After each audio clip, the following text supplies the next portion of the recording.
Assalamualaikum warahmatullahi wabarakatuh. Apa kabar sobat sekalian? Coba lagi di channel Ramadan ini. Kali ini kita akan membahas berita hangat dan masih hangat diperbincangkan, yaitu terkait siapa sosok cawapres Prabowo ya. Tapi Prabowo sebenarnya sudah disampaikan, sudah mengantongi siapa sosok yang akan digandengnya dalam kontestasi pilpres ya. Siapa sosok sebenarnya? Ini sesuai yang dilansir oleh detiknews.com, dan kita kelihatannya kedepannya akan lebih ketika capres sudah ada gambaran kepastian di depan mata, tinggal bagaimana siapa yang akan mendampingnya, itu cawapres ya.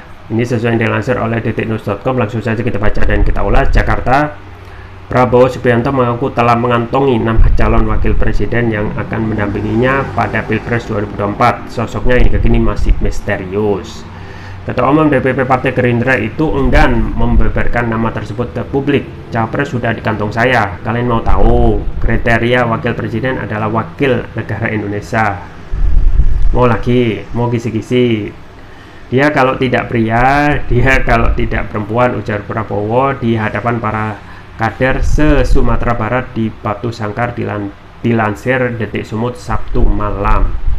Menurut Prabowo akan ada waktunya untuk mengumumkan sosok yang akan mendampinginya pada Pilpres 2024. Ia sengaja tidak ingin buru-buru mengumumkan sosok itu. Masih perlu lagi. Pada saatnya akan diumumkan. Kalau cepat diumumkan tidak ada seru. Politik harus dibikin seru tapi indah. Jangan dibikin tegang, santai saja, ungkapnya. Kita yang penting bangsa ini sejuk dan rukun. Yang penting Gerindra tidak boleh sombong. Semakin kita berisi, semakin kita merunduk, selalu menghormati orang, sambung Menteri Pertahanan RI itu. Selanjutnya, pengalaman Prabowo di Pilpres. Prabowo sudah beberapa kali ikut kontestasi Pilpres. Ia pernah pertama kali ikut bertarung dalam Pilpres tahun 2009. Saat itu ia maju sebagai calon wakil presiden mendampingi Megawati Soekarno Putri. Ketika itu Megawati dan Prabowo dikalahkan pasangan Susilo Bambang Yudhoyono dan Budiono. Selanjutnya di Pilpres 2014 dan 2019 Prabowo yang maju menjadi capres selalu kalah dari Joko Widodo. Mahfud belum terima lamaran Prabowo. Menko Polhukam Mahfud MD termasuk salah satu tokoh yang santer disebut sebagai sosok yang cocok mendampingi Prabowo. Namun Mahfud MD mengaku belum mendapat lamaran dari Prabowo. Mahfud juga belum mendapat lamaran cawapres dari nama-nama lain. Nggak ada lamaran cawapres, kata Mahfud saat ditemui wartawan usai halal bihalal bersama Gubernur Khofifah di Gerahadi Sabtu. Mahfud menegaskan akan menyampaikan ke awak media jika urusan melamar capres-cawapres sudah konkret. Nggak ada jika lamaran presiden, jika nanti kalau konkret saja dikabari, tegasnya. Dirinya juga menyatakan hanya bersilaturahmi dengan Prabowo. Selain itu dirinya juga memberi ceramah di kantor Gerindra. Ya lebaran saja sama Prabowo. Terus saya diundang ceramah di kantor Gerindra di Hambalang, katanya. Mahfud menegaskan dirinya belum bisa membeberkan ke publik apakah dirinya siap maju di Pilpres 2024 atau tidak. Saya tidak jawab siap atau tidak siap, itu nanti, sekarang belum waktunya, katanya. Iya sobat sekalian, jadi sekarang ya setelah sibuk-sibuk siapa yang akan nyapres, setelahnya tentu saja memasuki babak kedua, yaitu bagaimana dari skala KLMN ya, membicarakan siapa ya capres yang cocok untuk menggandeng capres masing-masing. Jadi bermula dari Anies yang sudah sejak lama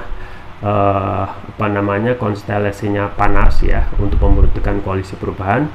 Pun setelah Ganjar itu dideklarasikan oleh PDIP, peta konstelasi politik juga agak lebih menarik untuk memperjelas posisi Ganjar, termasuk posisi Prabowo yang sekarang sebelumnya terombang-ambing tentang jadi tidaknya nyapres untuk Ganjar. Nah sekarang Prabowo dengan posisinya saat ini ketika Ganjar sudah dideklarasikan ya, mau tidak mau harus mengambil sikap ya.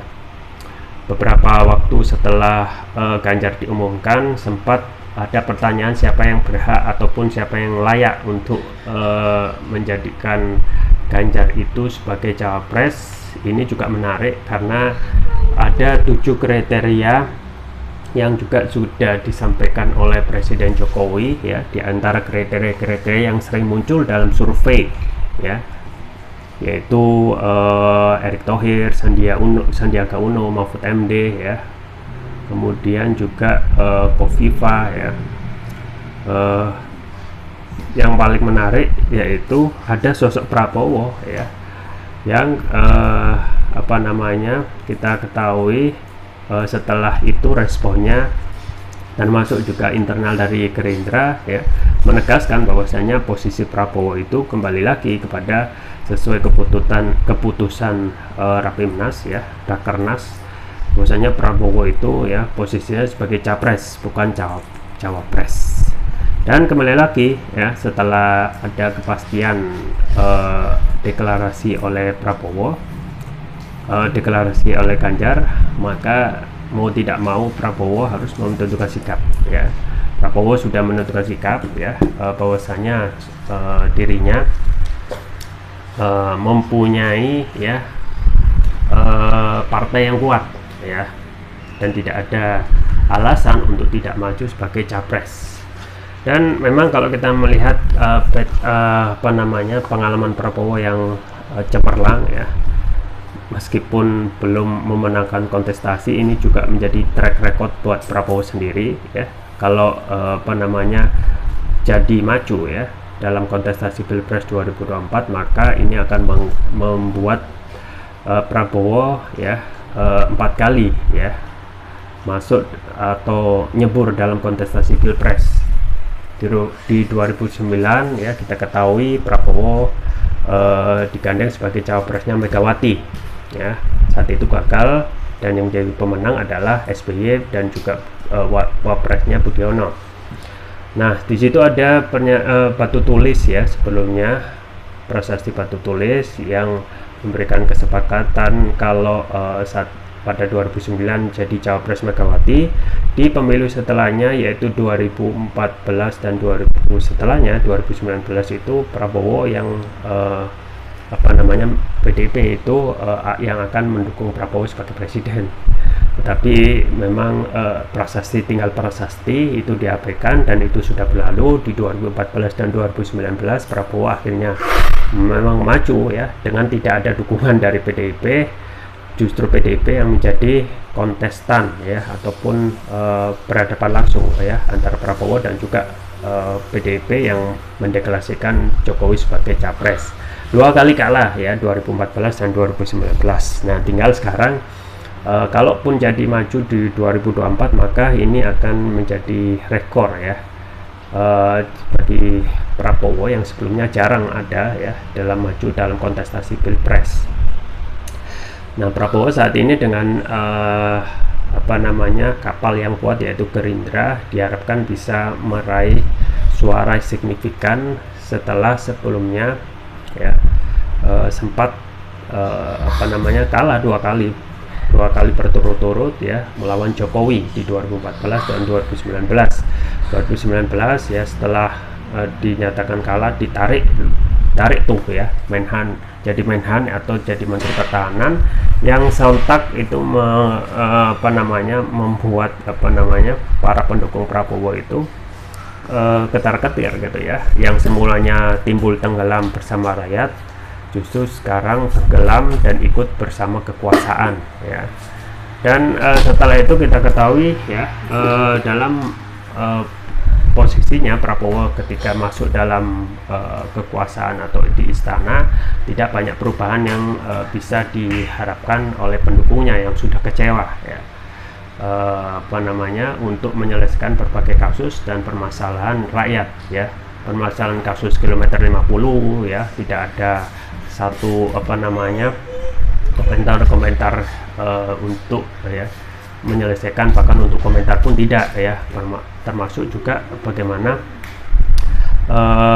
untuk permasalahan rakyat yang lain. Nah, saat ini sudah masuk babak baru, yaitu Prabowo ya sudah dikadang-kadang akan maju sebagai capres dan menjadi pilihan ya dengan kondisi saat ini yang Ganjar sudah maju, dan tentu saja dukungan dari istana harus satu gitu, dukungannya lebih condong kepada Ganjar tentu saja. Pertama itu adalah partainya Pak Jokowi ya.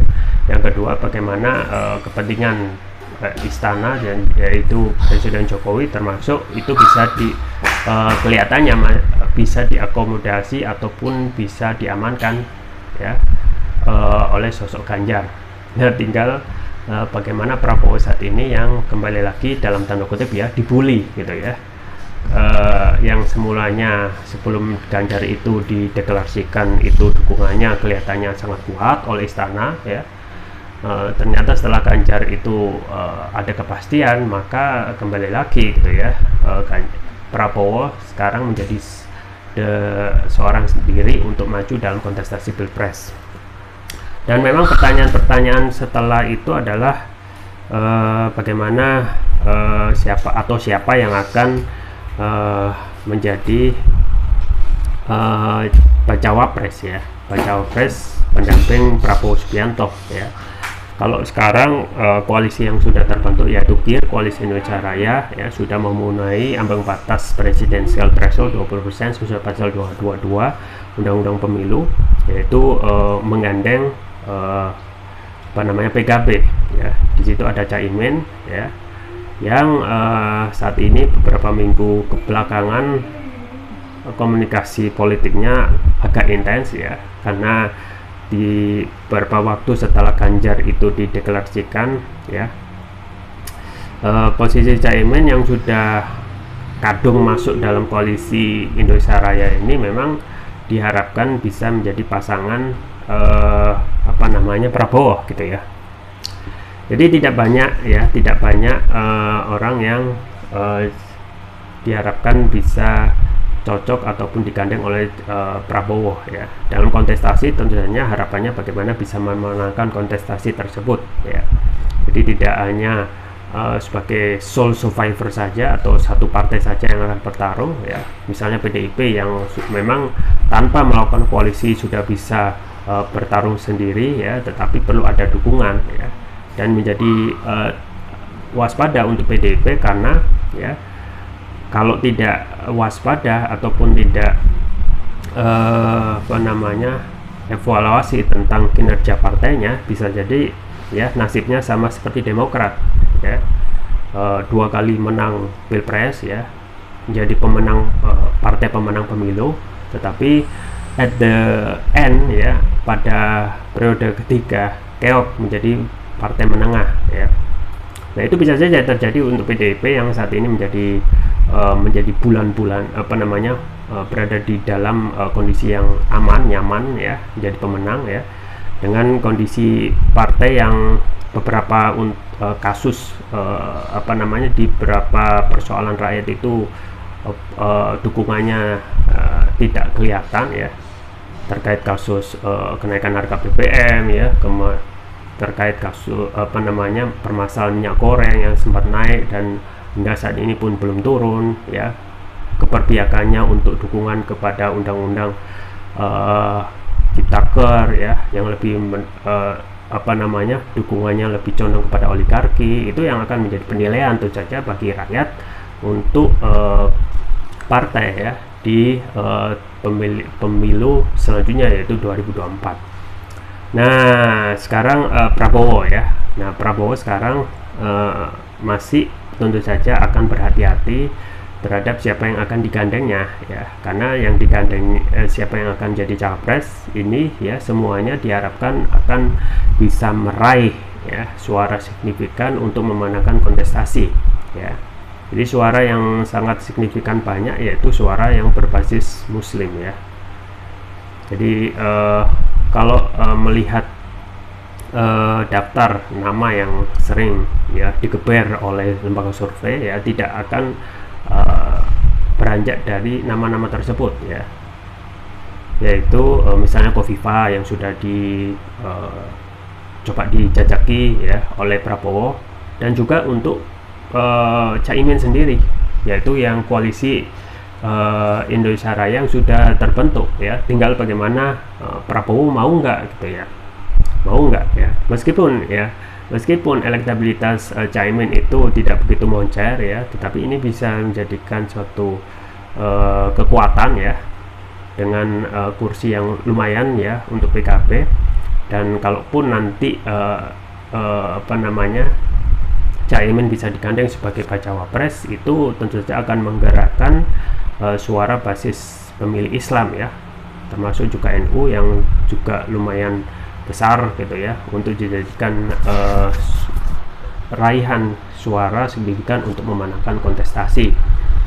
Nah, tinggal biasanya para politisi ya, termasuk juga baca pres, itu akan menghitung ya kemungkinan calon wakil presiden yang akan digandeng ya, apakah bisa benar-benar signifikan ya untuk kontestasi pilpres ini untuk memenangkannya, ataupun hanya sifatnya tidak bisa memberikan pengaruh yang banyak ya. Nah, saat ini kalau kita melihat Kofifa ya, Kofifa juga lumayan gitu ya, tetapi masih ada ganjalan, misalnya persoalan dugaan ya, kemarin sempat kantornya ya diperiksa oleh KPK ya. Nah, pakai ini juga menjadi faktor ya. Pun juga Kofifa lokasinya di Jawa Timur, dan ini akan menyulitkan untuk koordinasi. Jadi yang paling bisa dijadikan cepat untuk koordinasi dan juga bisa diharapkan untuk meraih suara signifikan ya dari basis suara pemilih Islam ya Caimin gitu ya. Tinggal bagaimana Prabowo at the end ya, pada akhirnya nanti bisa legowo untuk memilih ataupun menggandeng Caimin sebagai bacawa pres di kontestasi Pilpres 2024. Ya, kita tunggu saja ke depan tentang kontestasi Pilpres 2024 yang begitu memanas ini ya, yang sudah memasuki babak baru setelah Ganjar ditetapkan sebagai baca pres oleh PDIP. Itu saja bisa saya sampaikan, semoga bermanfaat. Jangan lupa like, share, dan subscribe. Sampai jumpa lagi. Wassalamualaikum warahmatullahi wabarakatuh.